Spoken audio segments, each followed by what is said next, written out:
Mamahaw sa taninyo diri sa atong paboritong tinulahan, Will and Vic o lahi ra gid no. Hi guys, for today's video ubani na pud ko sa akong a day in my life.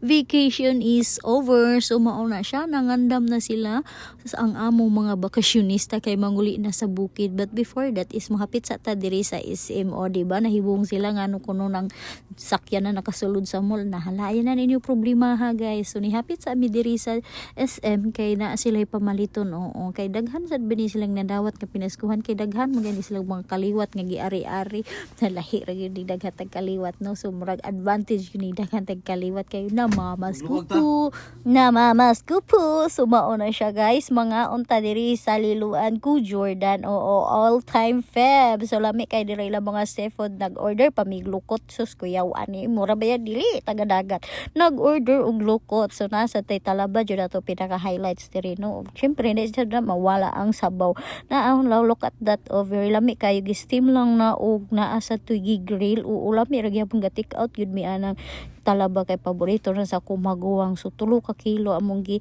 take out kay amo ra pud na ihatag didto. So let's go manguli na ta guys kay naa aming giapas nga biyahe pa sa barko kay mao ni ila sakyan ang last trip. So naabot na mi diri guys, amo nagipanghabwa ang ilahang mga dala o medyo daghan-daghan yun sila karga. Good luck ani magsangkiig yun mug uli ani tora mga simila ay nano kay ngano man iug kadto padong oy padong uli murag di naman kapoy na may mamuypoy naman tong kalawasan sa awa akong pag-umangkon oo. Diri na lang ko to guys, daghan salamat sa pagdanaw sa akong video. Bye bye, see you sa next vlog.